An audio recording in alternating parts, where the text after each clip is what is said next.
Hi everyone, welcome back to Humanities Forum.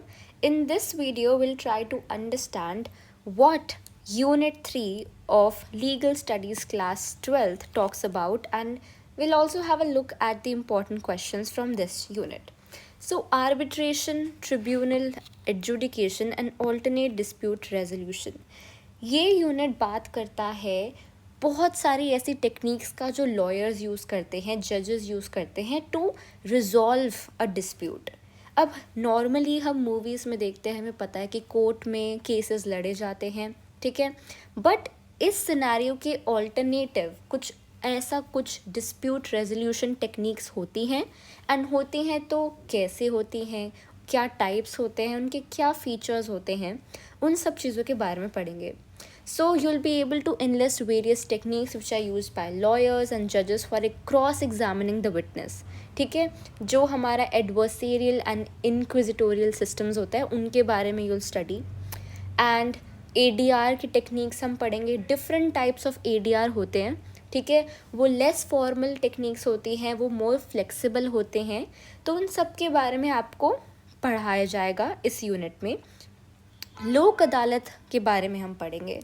लोक अदालत क्या होती है, and it's an important topic जो क्वेश्चन आ सकता है आपके एग्ज़ाम में. तो लोक अदालत पे नोट आ सकता है, ठीक है. एंड हमारा ओम्बड्समैन क्या होता है, उस पे भी आपका एक नोट आ सकता है, ठीक है. So moving on, let's have a look at the important questions.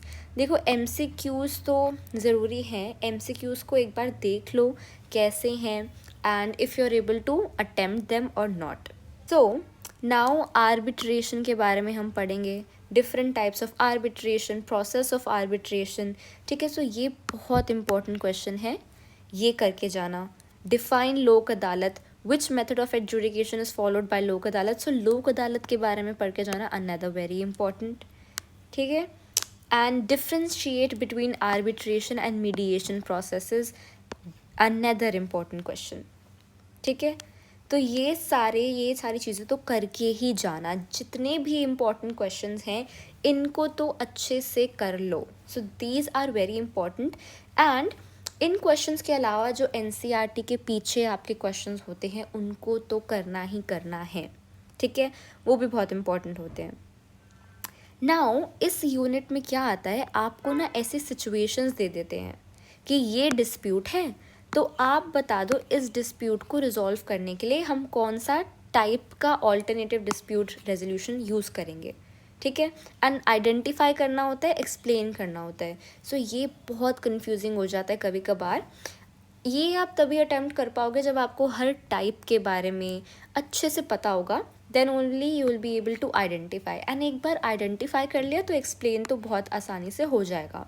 सो इनकी प्रैक्टिस कर लेना, ये क्वेश्चन ज़रूर आते हैं. So this was all about this unit. Let's move on to the next unit.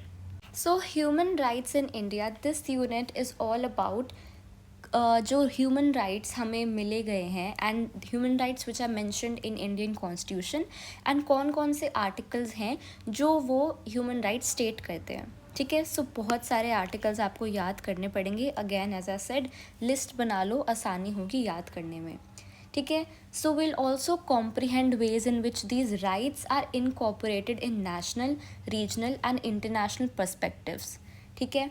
सो हम ये सारा कॉन्स्टिट्यूशनल फ्रेमवर्क पढ़ते हैं, लॉज पढ़ते हैं, एंड देन जो हमारा कंप्लेंट मैकेनिज़्म है ऑफ क्वाज़ी जुडिशल बॉडीज़, उसके बारे में भी पढ़ते हैं, ठीक है. तो अब ह्यूमन राइट्स के बारे में पढ़ा. अब ह्यूमन राइट्स जब कोई ब्रीच करता है हमारे, तो उसके हम कंप्लेंट कहाँ करते हैं, तो उस मैकेनिज़्म, उन बॉडीज़ के बारे में भी हम पढ़ते हैं, ठीक है. So what are the various human rights commissions in India, and कैसे कंप्लेन कर सकते हैं हम, के इंटरडिसिप्लिनरी अप्रोचेस हैं, ठीक है. अलग अलग टॉपिक्स होते हैं जैसे जेंडर, रेस, पॉवर्टी, इन सब के बारे में जो ह्यूमन राइट्स हैं उनके बारे में पढ़ते हैं. सो सारे जो इंस्टीट्यूशंस हैं, लॉज हैं, प्रोसेसेस हैं ह्यूमन राइट्स के बारे में, उन सब चीज़ों के बारे में हम इस यूनिट में पढ़ते हैं. So national human rights commission है बहुत इम्पॉर्टेंट टॉपिक, तो इसके बारे में पढ़ लेना. एंड ये आ जाता है लॉन्ग आंसर क्वेश्चन में 6 मार्क के लिए, mention the guidelines on how to file complaint with NHRC। So ये सारी स्टेप्स हैं जो भी हमें स्टेप्स गाइडलाइंस यूज़ करनी है to file a complaint.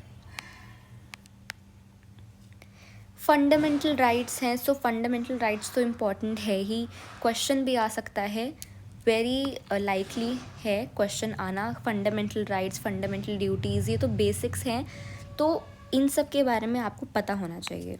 And directive principles to, कौन से आर्टिकल में है?